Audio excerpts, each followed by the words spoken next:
Today I have a very special treat for you. What this video is going to answer is probably my #1 asked dehydrator question. And the question is simply this: John, I see you sell the Sedona dehydrator and the Excalibur. Which one should I buy? Well, I already have two videos in detail comparing the two machines. The first video I did was when I got the Sedona dehydrator about 10 months ago now. And I unboxed it on the video and compared this side by side, the features, you know, one against the other. So I'd encourage you to watch that video to see the difference between them, because I'm not really going to get into that too much today. The second video I did was an actual real world kale chip dehydration contest where I dehydrated kale chips in both dehydrators to see how they would fare. Now this was probably done about 9 months ago, and so that also shows some more further information and comparisons regarding the machines. Now at present time, it has been 10 months since I received the Sedona dehydrator, and I have been operating it in my kitchen during that time.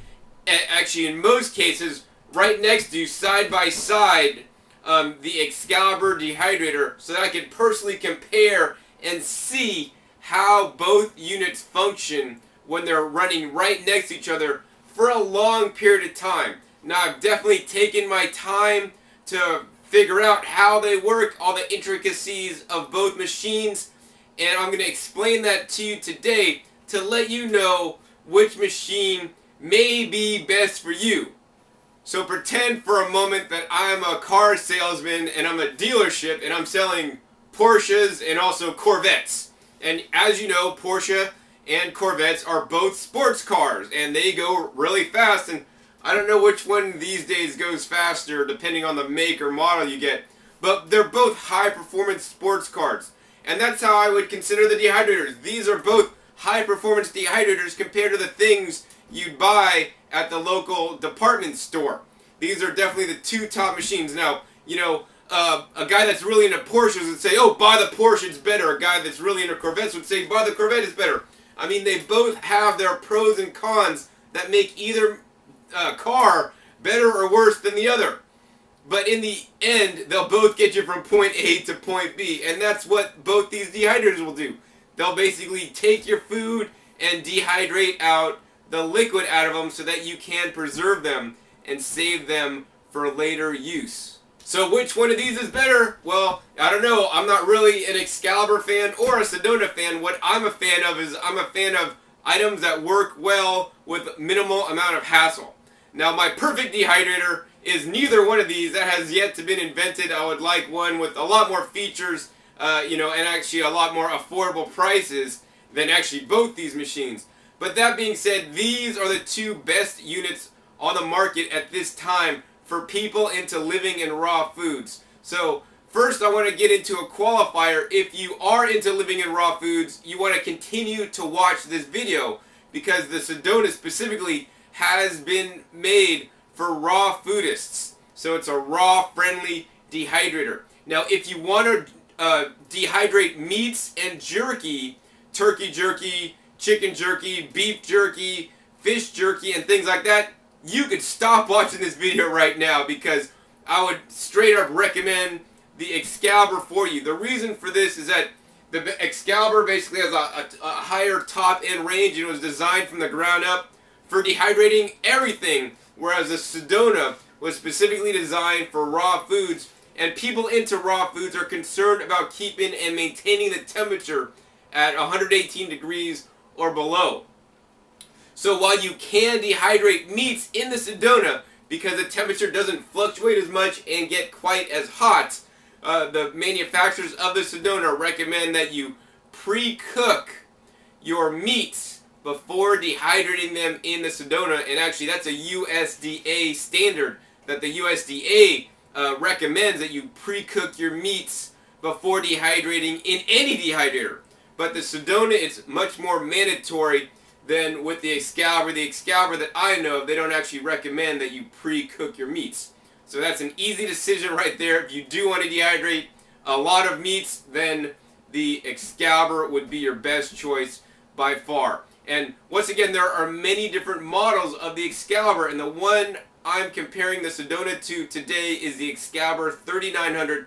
That's the top grade deluxe model at this time. The next thing I want to talk about is the temperature fluctuation, because that is an issue for some people, especially if you are into what's called the raw foods diet, living foods diet, where you don't want to exceed 118 degrees, because at 118 degrees the food disintegrates. Actually, just kidding. What happens at 118 degrees, the enzyme content or the enzymes in the food start to degrade and go down. And what that means is it's lowering the nutrition and the enzymatic activity of the foods. And people into living and raw foods diets believe that the enzymes are a vital factor and really important in foods, and they want to keep those enzymes active at all costs. So in the previous video, when I did the kale chips and boat dehydrators, I set boat dehydrators at 118 degrees because that's what the average person would do. Oh, I wanted 118 degrees. I'm going to set it for 118 degrees. So I set the Excalibur at 118 and the Sedona at 118.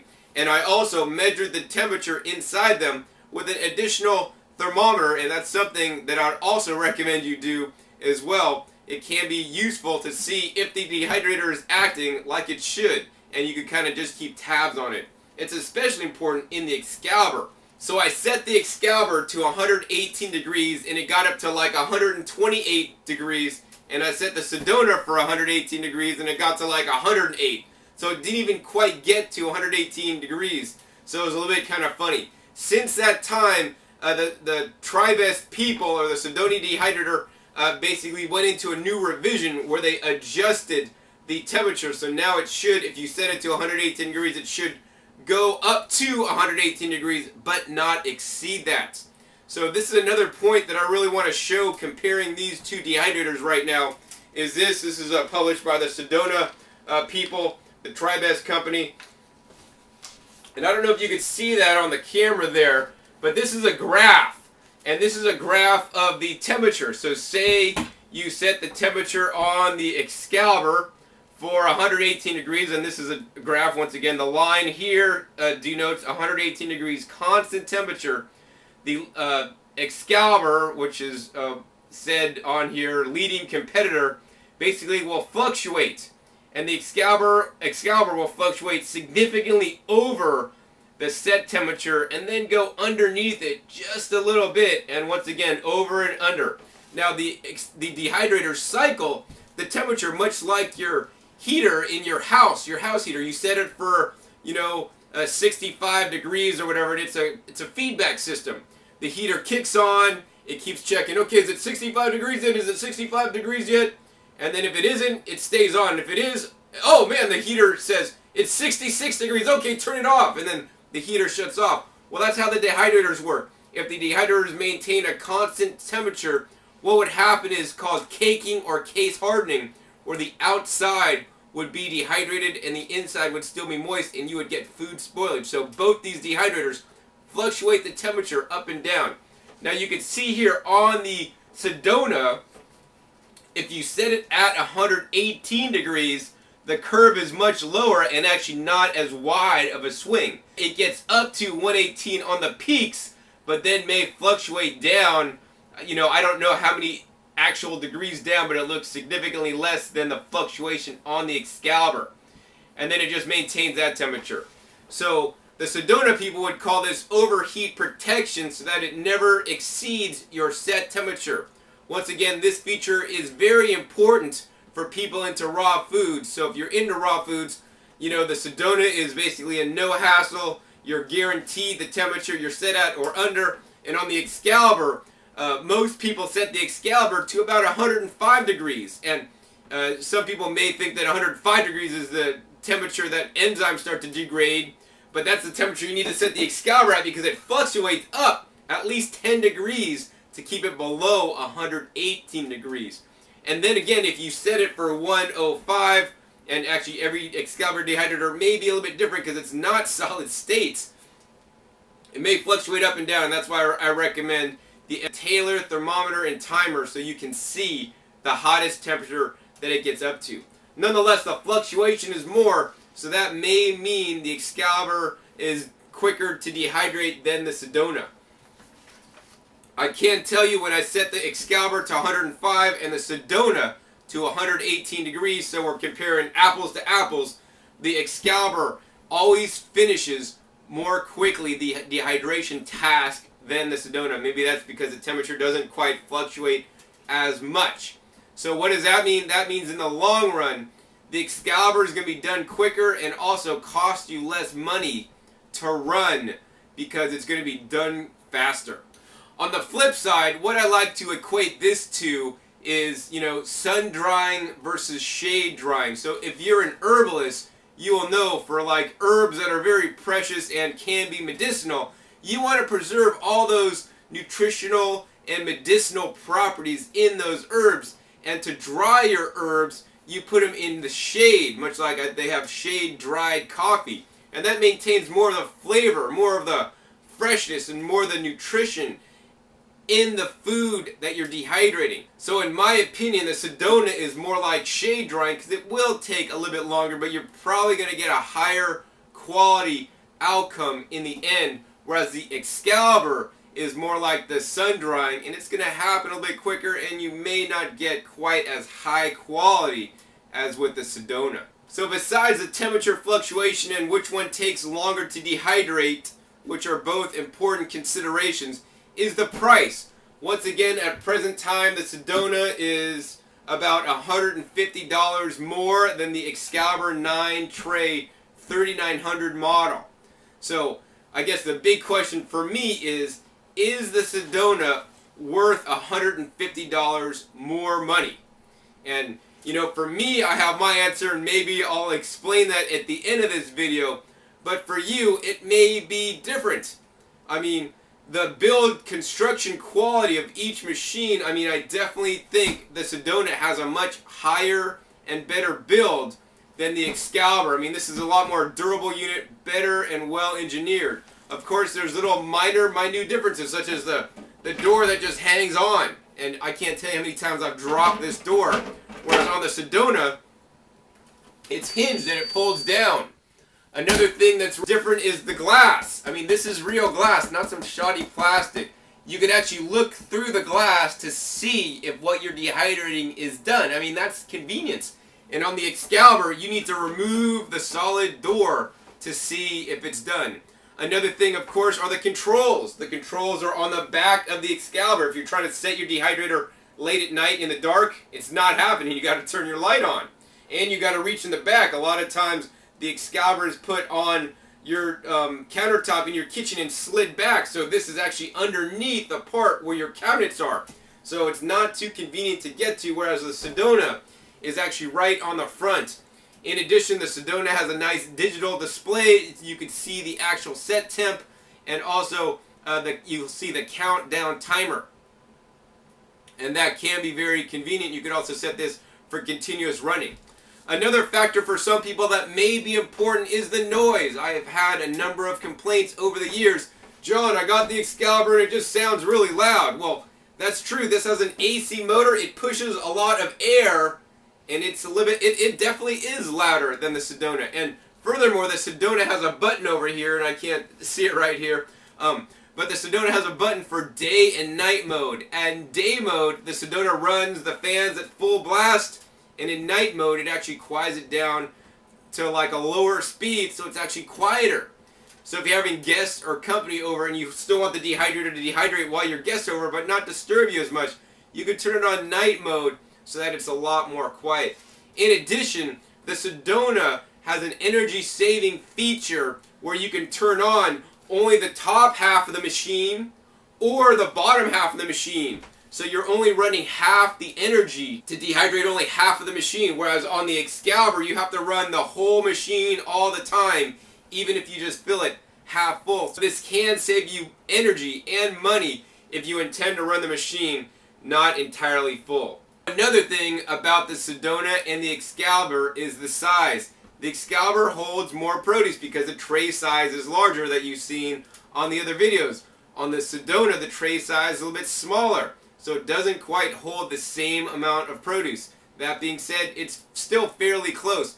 The Sedona, on the other hand, has smaller trays, so it'll fit in more easily when cleaning it in your kitchen sink, whereas the Excalibur trays are a little bit larger and they may be a little bit harder to clean in your sink. So in addition, the Excalibur brand dehydrators have 3 different sizes. It comes in a 4 tray, a 5 tray, and a 9 tray, where the Sedona only comes in one size, the 9 tray. So if you are considering a smaller size dehydrator, well then of course, then you're going to have to go with the Excalibur, because the Sedona is one size fits all. So another thing that may be important to you is the clearance between the trays. The Excalibur has a 3/4 inch clearance between the trays, and the Sedona has a 1 inch. So that's 25% more space in between the trays if you want to cut things taller or you have some wavy kale leaves to dehydrate. So this may also be advantageous to you. Another thing that I believe is super important when deciding on an appliance or basically anything to buy is the warranty that's included. Now the Sedona dehydrator has a 5-year warranty, and the Excalibur 3900 model has a 10-year warranty. So I mean, for less money you get twice the warranty than the Sedona. So of course, in that situation, the Excalibur easily wins. Once again, if the Sedona breaks down in year 6, you're going to have to pay money to basically get it fixed and repaired. That being said, if you do need to get your Sedona or your Excalibur repaired, I highly encourage you to save the original shipping box that the machine comes in. The shipping boxes that the machine comes in are designed perfectly to fit the machine so that they will not be damaged in shipping. In most cases, you will need to send the machine in for service should you require it. So next, let's talk about the failure rate of both machines. I have been selling Excaliburs for over 10 years now, and it actually has a small percentage of people having problems with it going defective and burning out. Because they have been made for a long time, they've pretty much got all the bugs and kinks worked out of it. And it's a really dependable machine. The Sedona, on the other hand, is just a brand new released model that was released actually earlier this year. So I have had some customers report that the heating elements have gone out on them and some other minor issues with the Sedona.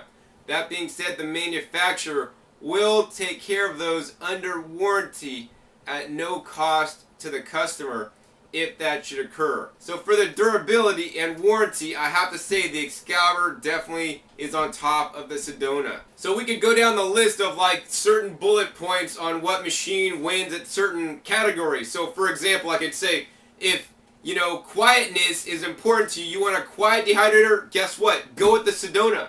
If you want one that is a smart dehydrator, computer controlled, and you're going to be assured the temperature will not rise above a certain temperature, guess what? Go with the Sedona. If you want a dehydrator that has a digital control panel up front that's easy to access and look at and know what's going on with the dehydrator, go with the Sedona.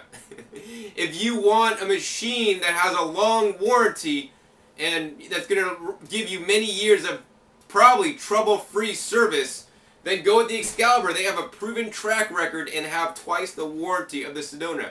If you want a machine that costs less money, then guess what? Go with the Excalibur. It's actually less money than the Sedona. So if you want a machine that has a better build quality overall, I would say go with the Sedona. It's a little bit better insulated and just a little bit higher quality machine overall than the Excalibur. If you want a machine that dehydrates quickly, then guess what? Based on my test running them side by side, the Excalibur finishes always quicker. Then you want to go with the Excalibur. But on the other hand, if you want to be assured that you're going to have the highest quality dehydrated foods ever, go with the Sedona, because it is, once again, running at a lower temperature, and it's like the shade drying versus sun drying. If you want a machine that will save you money in the long run because you're only going to run it half full a lot of the time, then guess what? You can turn off the fans on the bottom or top half of the Sedona, and this is the machine you should go for. Or actually just buy the smaller size Excalibur. With the Sedona, you have the flexibility to run it full or half full depending on your needs and what you're dehydrating at the time. If you like convenience, such as the glass door on the Sedona, you could actually literally look in to see if what you're dehydrating is done, and some of the other features, then the Sedona, in my opinion, is much more convenient than the Excalibur. If you want more space to dehydrate your food in the same size, obviously 9 tray versus 9 tray, then guess what? Go with the Excalibur. It has more square footage on the inside than the Sedona. If you want to dehydrate meats, then guess what? You shouldn't still be watching this video because I told you about that earlier, but you want to go with the Excalibur. If you're into raw foods and are concerned once again about the temperature, because the temperature seems to be really important to raw foodists, and actually I would argue with that. I think there's things besides the temperature in raw foods that are much more critical, then actually you want to probably go with the Sedona because it's going to maintain that temperature that people into raw and living foods are looking for. If you want to not have to babysit your dehydrator and have it turn off automatically, once again getting back to the convenience features, go with the Sedona. The Excalibur 3900 that we offer does not have a built-in timer. That being said, you can get a simple plug-in appliance timer. There may be 10 bucks at a big box store that controls your Christmas tree lights to turn them on and off, to control the Excalibur to turn it on and off whenever you need. If you want the best bang for the buck, I mean spending the least amount of bucks and getting the most bang, guess what? Go for the Excalibur. It's definitely less money. If you want to dehydrate things that are tall, so the things that I could think of that would be tall, like watermelon. You can slice watermelon like 3/4 of an inch tall, and it'll just dehydrate into like a flat sheet of literally like watermelon candy, like a watermelon Jolly Rancher, man. It's so good, dehydrated watermelon. And you could do thicker slices in the Sedona, but not the Excalibur, because the Excalibur has a 3/4 inch between the trays, and the Sedona has a full inch. If you want long-term reliability, then guess what? Go with the Excalibur. It's time proven to have long-term durability, because it's been out on the market for many years, and the Sedona is a brand new machine. So if you want to support Americans and buy an American-made product, guess what? Go with the Excalibur. The Excalibur is still made in the good old US of A. If you want a machine that's more quiet, guess what? You're going to have to go with the Sedona. It's definitely more quiet than the Excalibur. If you're from Europe and use Celsius instead of Fahrenheit, then there's only one choice, the Sedona, because you can select Celsius or Fahrenheit temperature, whereas the Excalibur comes only in Fahrenheit as sold in the US. So if you're serious about learning about dehydration and how to dehydrate anything under the sun without an additional purchase of a book, you want to go with the Excalibur. At present time, the Excalibur 3900 model includes a Preserve It Naturally book, which is like a 200-page book. It even has one chapter on raw foods that will be instrumental in teaching you everything you need to know about dehydration. So as you just heard, the Excalibur has some advantages and the Sedona has some advantages. And you might still be thinking, John, which one should I get? Well, you have to lay it out and see what's important to you, and maybe you should make a list. What's most important to you is, I need it quiet, man, because I hate noise in my kitchen. Well, guess what? Then the Sedona is for you. Maybe the most important factor to you is how much it costs. Then if the most important factor is how much it costs, then guess what? Go with the Excalibur. It's less money. Maybe the most important factor for you is that it has a long warranty.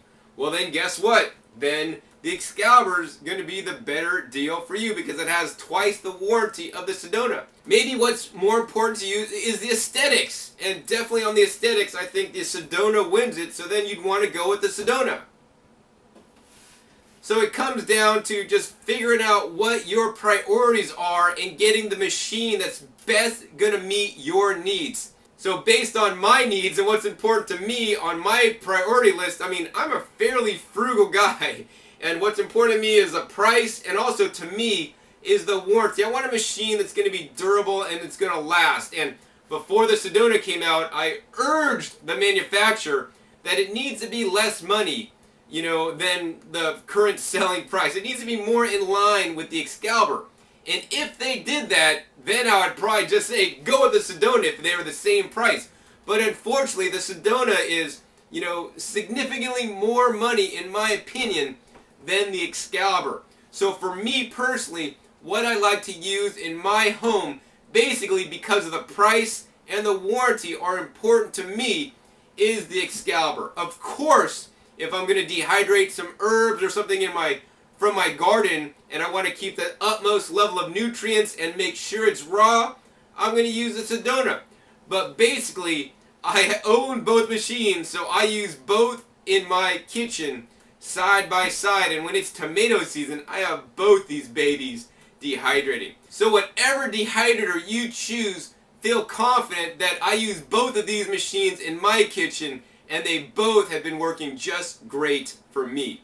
Hopefully you've enjoyed this episode and it's answered some questions for you about which dehydrator would be best for you. So once again, my name is John Kohler with DiscountJuicers.com. Be sure to visit DiscountJuicers.com/YouTube for special promotional offers for our YouTube visitors. This is John Kohler with DiscountJuicers.com. Today I have a very special treat for you.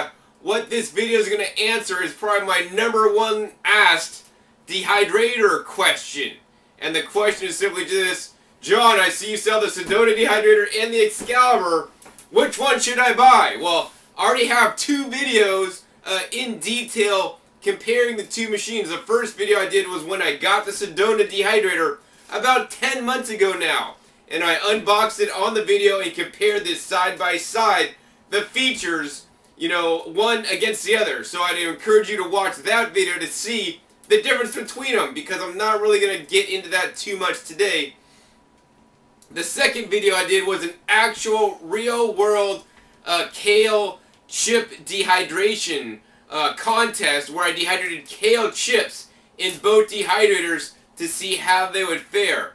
Now this was probably done about 9 months ago, and so that also shows some more further information and comparisons regarding the machines.